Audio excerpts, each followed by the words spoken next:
Wolff exhorte la F1 à arrêter de parler du V10.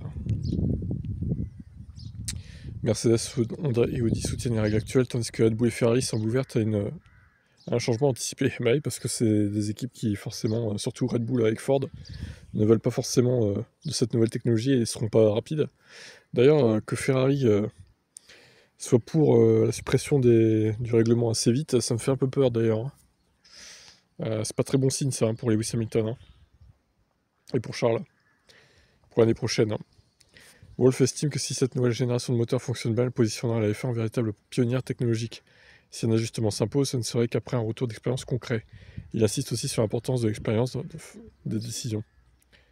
Vous pourriez penser que la pertinence sur route est tout pour les constructeurs, mais le spectacle est un poids égal dans la décision.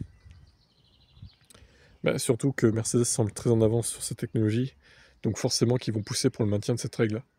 Honda et Audi ont affirmé leur soutien au règlement 2026, motivé notamment par l'électrification accrue des moteurs, en face avec leurs orientations industrielles.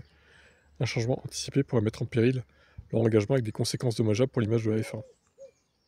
A l'inverse, Red Bull et Ferrari se montrent plus ouverts à une évolution rapide, sans que les raisons précises ne soient connues. Malgré les investissements massifs consentis pour les unités de puissance 2026, leur ouverture à un changement pourrait bien découler de la volonté de réduire les coûts dans un climat économique incertain dans le monde.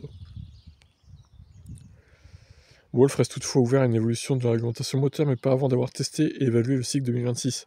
D'ici là, les spéculations continueront. Surtout si les premières performances mettent en lumière des écarts majeurs entre les motoristes. Ouais, si c'est sûr que si tu as toutes les voitures Mercedes qui mettent une seconde autour à tout le monde, voire plus, à la première qualif, ça va être relou quoi. Alors ça sera bien hein, pour McLaren, pour Williams et Mercedes du coup. Et puis Alpine, qui sera dans ce lot aussi, finalement. Mais le reste va pleurer quoi. Donc tu auras toutes les voitures Mercedes dans le top 10 quasiment. Tu auras juste deux autres qui seront bonus quoi. Ferrari ou je sais pas. Ou Honda peut-être. Ok, bon à voir. Hein.